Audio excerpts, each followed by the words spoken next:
Hello दोस्तों, prime ministers of India part 1 में हमने देखा कि कैसे नेहरू गांधी परिवार के अलावा कोई भी प्राइम मिनिस्टर पूरा टर्म एज अ पीएम सर्व नहीं कर पाया। इन सब के बीच में इंडिया ने 4 जंग में हिस्सा लिया, जिसमें 3 पाकिस्तान के खिलाफ थे। कई सारे सोशल वेलफेयर स्कीम्स के बावजूद इंडिया को एक अंडर डेवलप्ड इकोनॉमी माना जाता था। अब देखते हैं कैसे 1991 के ऐतिहासिक सिचुएशन से इंडिया के प्राइम मिनिस्टर्स ने देश को डेवलपमेंट की ओर लीड किया। सन 1991 भारत एक बहुत ही घोर इकोनॉमिक कोलैप्स के कागर पे था।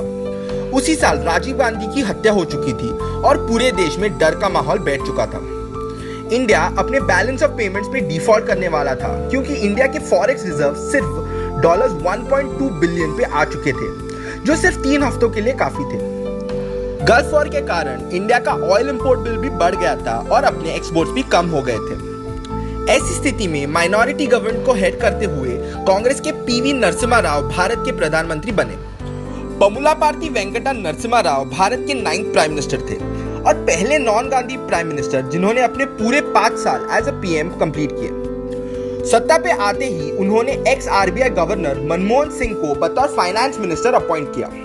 मनमोहन सिंह ने अपनी पहली बजट में इंडिया की इकोनॉमिक और फाइनेंशियल हेल्थ को ध्यान में रखते हुए काफी सारे रिफॉर्म्स की घोषणा की।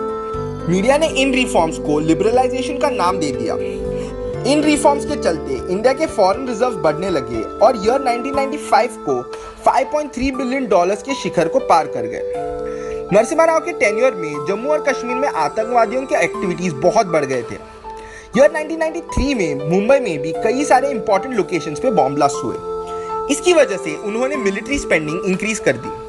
टेररिज्म को काबू में रखने के लिए राव की सरकार ने Tada terrorist and disruptive activities prevention act को इंट्रोड्यूस कराया। सरकार को वीक करने के लिए आतंकवादियों ने काफी सारे किडनैपिंग्स और हाईजैकिंग्स भी किए, लेकिन राव की सरकार ने आतंकवादियों की डिमांड्स को सराहा नहीं। जब ये सब हो रहा था, तब भारतीय जनता पार्टी ने राम जन्मभूमि को देश का एक अहम राजनीतिक मुद्दा बना लिया था। विश्व हिंदू परिषद (VHP) का कहना था कि बाबरी मस्जिद, जो मुगल बादशाह बाबर ने बनाया था, वो राम की जन्मभूमि थी। इसके चलते VHP के समर्थकों ने बाबरी मस्जिद को 6 दिसंबर 1992 को डिमोलिश कर दिया। डिमोलिशन की खबर सुनते ही इंडिया में दंगे शुरू हो गए और पूरे देश में वापस से असंतोष का माहौल बना रहा। इस दौरान नरसिम्हा राव पर भ्रष्टाचार के आरोप लगे। राव की सरकार में कई सारे स्कैंडल्स भी हुए। आम जनता का विश्वास राव की सरकार से कम होता गया। जब 1996 में चुनाव हुआ, तब कांग्रेस को भारी मात्रा से हार का सामना करना पड़ा और पीवी नरसिम्हा राव को अपना रेजिग्नेशन देना पड़ा। नरसिम्हा राव की सरकार के गिरने के बाद आने वाले 3 सालों में इंडिया में पॉलिटिकल इंस्टेबिलिटी दिखाई दी। 1996 के राष्ट्रीय चुनाव में बीजेपी अच्छा प्रदर्शन देते हुए लोकसभा में सिंगल लार्जेस्ट पार्टी के तौर पे उभर के आई। तब के प्रेसिडेंट शंकर दयाल शर्मा ने बीजेपी के अटल बिहारी वाजपेयी को सरकार फॉर्म करने का न्योता दिया, लेकिन 13 दिन के बाद भी बीजेपी समर्थन इकट्ठा नहीं कर पाई और अटल बिहारी वाजपेयी को रिजाइन करना पड़ा। इसके बाद सेकेंड लार्जेस्ट पार्टी कांग्रेस ने सरकार बनाने से इनकार कर दिया और जनता दल को समर्थन देने का फैसला कर दिया। जनता दल के HD देवेगौड़ा, जो उस वक्त कर्नाटका के चीफ मिनिस्टर थे, 1 जून 1996 को भारत के प्रधानमंत्री बने, लेकिन वो एज अ पीएम अपनी कुर्सी संभालने में ही जुटे रहे और देश की प्रगति में कुछ ज्यादा कंट्रीब्यूट नहीं कर पाए। आखिरकार सत्ता में आने के 1 ही साल के अंदर कांग्रेस ने अपना समर्थन देवेगौड़ा गवर्नमेंट से वापस लेने का निर्णय लिया और अप्रैल 1997 में देवेगौड़ा की सरकार गिर गई।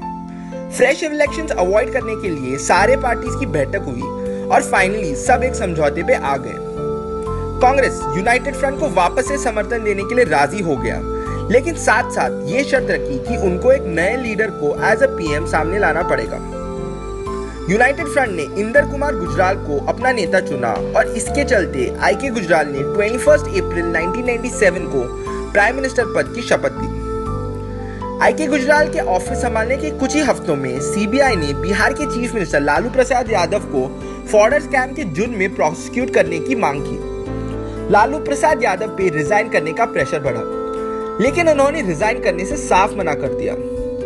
IK गुजराल ने लालू यादव को बचाने के लिए इस केस के इन्वेस्टिगेटिंग ऑफिसर जोगिंदर शर्मा को ट्रांसफर करा दिया। इस तरह IK गुजराल ने अपनी कोएलिशन को टूटने से बचाया।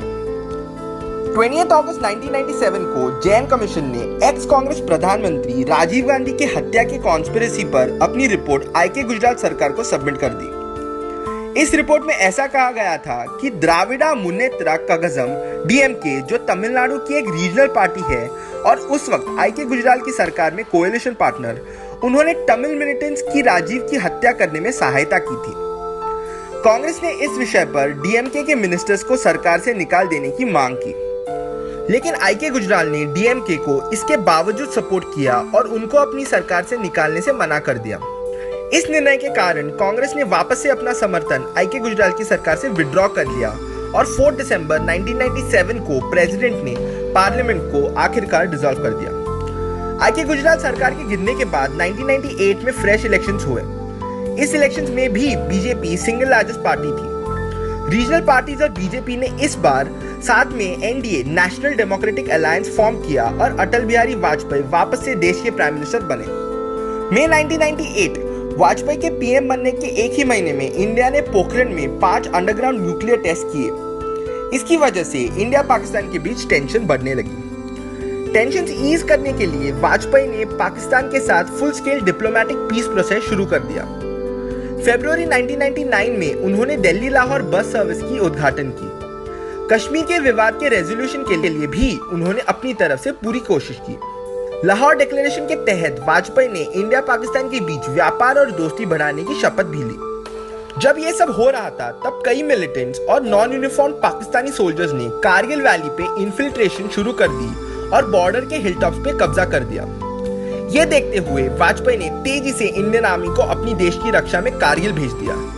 इंडियन आर्मी ने एक्सट्रीम कोल्ड वेदर और ट्रेचरस टेरेन के बावजूद मिलिटेंट्स को न्यूट्रलाइज कर दिया और सारे हिलटॉप्स पे वापस से कंट्रोल जीत ली। कारगिल वॉर 3 महीनों तक चला, जिसमें इंडियन आर्मी के 500 सोल्जर शहीद हो गए, लेकिन साथ ही साथ 600 से 4000 मिलिटेंट्स को भी मार दिया। जब कारगिल वॉर खत्म हुआ तब AIADMK पार्टी के प्रेसिडेंट जे जयललिता ने एनडीए से अचानक समर्थन वापस ले लिया। पार्लियामेंट में वाजपेयी की सरकार केवल एक ही वोट से वोट ऑफ कॉन्फिडेंस हार गई। इस कारण लोकसभा को डिसॉल्व करा दिया और अक्टूबर 1999 को फ्रेश इलेक्शंस हुए। कारगिल वॉर की जीत के चलते अटल बिहारी वाजपेयी जी की बहुत प्रशंसा हुई थी। इसी के बल पर 1999 के इलेक्शंस में बीजेपी लेड एनडीए ने 303 सीटों पर जीत दर्ज की और अटल बिहारी वाजपेयी तीसरी बार भारत के प्राइम मिनिस्टर बने। एज अ पीएम वाजपेयी ने अपने टेन्योर में काफी सारे इंफ्रास्ट्रक्चरल और इकोनॉमिक रिफॉर्म्स इंट्रोड्यूस किए। National highway development project, golden quadrilateral project और प्रधानमंत्री ग्राम सड़क योजना उन्हीं के इनिशिएटिव्स थे। असल में गुजरे हुए 32 इयर्स में 50% रोड्स वाजपेयी के टेन्योर में बनाए हुए हैं। 2001 में उन्होंने प्राइमरी एजुकेशन की क्वालिटी को इंप्रूव करने के लिए सर्व शिक्षण अभियान को इंट्रोड्यूस किया। इंडिया की गवर्नमेंट कंट्रोल कंपनीज को प्राइवेटाइज करने में भी वाजपेयी सरकार का बहुत बड़ा हाथ था। वाजपेयी जी की सरकार को टेररिज्म की वजह से काफी सारी मुश्किलों का सामना भी करना पड़ा। दिसंबर 1999 में इंडियन एयरलाइंस की दिल्ली काठमांडू फ्लाइट को कुछ आतंकवादियों ने हाईजैक कर दिया और बदले में कुछ टेररिस्ट के रिलीज की मांग की। मासूम नागरिकों की जान बचाने के दबाव में वाजपेयी ने मौलाना मजूर अहमद को रिलीज भी कर दिया। इसके बाद 2001 में कुछ मास मिलिटेंट्स ने इंडिया के पार्लियामेंट पे अटैक कर दिया। इसके रिस्पॉन्स में वाजपेयी ने भारत सेना को इंडिया पाकिस्तान बॉर्डर पर मोबिलाइज कर दिया। उन्होंने प्रिवेंशन ऑफ टेररिस्ट एक्ट भी पास करवाया, जिसके तहत सरकार किसी को भी शक के बेसिस पे अरेस्ट कर सकती थी। साल 2002 में गुजरात में हिंदू मुस्लिम राइट्स भी हुए, जिसमें लगभग 1000 नागरिकों की मौत हुई। उस वक्त नरेंद्र मोदी गुजरात के चीफ मिनिस्टर थे। नरेंद्र मोदी और वाजपेयी दोनों ने राइट्स को कंडेम किया। 2003 में राजस्थान, मध्य प्रदेश और छत्तीसगढ़ के स्टेट इलेक्शंस में बीजेपी ने अच्छी जीत दर्ज की और तीनों प्रदेशों में बीजेपी की सरकार बनी। इसी के चलते एनडीए में सब कॉन्फिडेंट थे कि उनको सत्ता में आने का एक और मौका दिया जाएगा। लेकिन 2004 के राष्ट्रीय चुनाव में कांग्रेस ने इनकम्बेंट एनडीए के राज को खत्म करते हुए सिंगल लार्जेस्ट पार्टी के खिताब को प्राप्त किया। रीजनल अलायंस के साथ मिलकर कांग्रेस ने United progressive alliance UPA form किया। सबको आश्चर्य करते हुए कांग्रेस प्रेसिडेंट सोनिया गांधी ने मनमोहन सिंह को यूपीए का प्राइम मिनिस्टर कैंडिडेट डिक्लेयर कर दिया। मनमोहन सिंह जी इंडिया के x RBI governor, Narasimha Rao government के फाइनेंस मिनिस्टर और 1998 से 2004 में राज्यसभा के लीडर ऑफ ऑपोजिशन रह चुके थे। 2004 में प्राइम मिनिस्टर के पद पे आने के बाद मनमोहन सिंह ने इंडियन मार्केट्स की ग्रोथ के लिए कई सारे इकोनॉमिक रिफॉर्म्स इंट्रोड्यूस किए। उनके टेन्योर में इंडिया की जीडीपी 8 to 9% से ग्रो होने लगी। 2007 में 9% जीडीपी ग्रोथ को अचीव करके इंडिया विश्व की सेकंड फास्टेस्ट ग्रोइंग इकोनॉमी हो गई। वाजपेयी जी के गोल्डन क्वाड्रिलैटरल प्रोजेक्ट को भी सिंह की सरकार ने धक्का दिया। 2005 में सिंह ने सेल्स टैक्स हटाकर वैल्यू एडेड टैक्स को इंट्रोड्यूस किया। उसी साल मनमोहन सिंह ने नेशनल रूरल हेल्थ मिशन की शुरुआत भी की, जिसके माध्यम से सरकार ने रूरल एरियाज में अफोर्डेबल और क्वालिटी हेल्थ केयर प्रोवाइड की। भ्रष्टाचार कम करने के लिए मनमोहन सिंह ने राइट टू इंफॉर्मेशन एक्ट लागू करवाया। रूरल एरियाज में एम्प्लॉयमेंट बढ़ाने के लिए मनमोहन सिंह ने national rural employment guarantee act भी इंप्लीमेंट किया। ये सब के चलते यूपीए ने 2009 के राष्ट्रीय चुनाव में अच्छा प्रदर्शन दिया और मनमोहन सिंह दूसरी बार प्राइम मिनिस्टर बन गए। लेकिन मनमोहन सिंह के दूसरे टेन्योर एज पीएम में उनकी सरकार स्कैम्स के आरोपों में जुटी रही।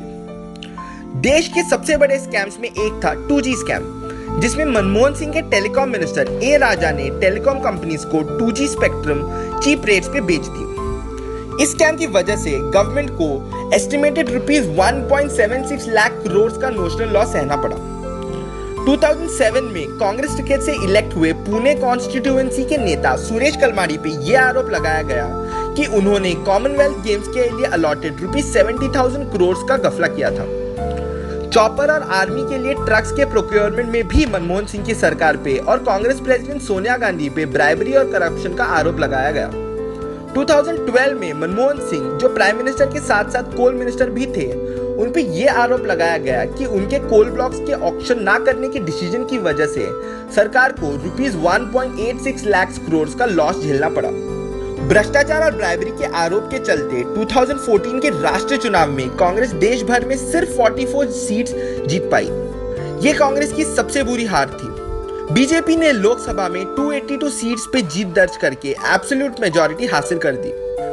इस शानदार जीत के चलते बीजेपी के प्रेसिडेंशियल कैंडिडेट श्री नरेंद्र मोदी देश के 14 प्राइम मिनिस्टर बने। इलेक्शन कैंपेन के दौरान बीजेपी का दिया नारा अब की बार मोदी सरकार देश के हर कोने में गूंज रहा था। न्यूज़पेपर, टीवी, रेडियो, पोस्टर्स और सबसे वायरल और इंपॉर्टेंट मार्केटिंग जरिया यानी सोशल मीडिया के थ्रू मोदी सरकार ने हर उम्र के लोगों से एक कनेक्शन बनाया और इंडिया की नई उम्मीद बन गए।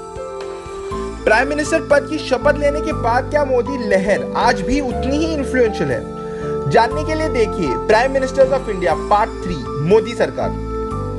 दोस्तों, उम्मीद है कि आप सब इंडिया के सारे प्राइम मिनिस्टर्स को नाम से ही नहीं अब उनके काम से भी जानते हैं। इंडिया एक आइकॉनिक कंट्री है और दुनिया के लिए एक इंस्पिरेशन।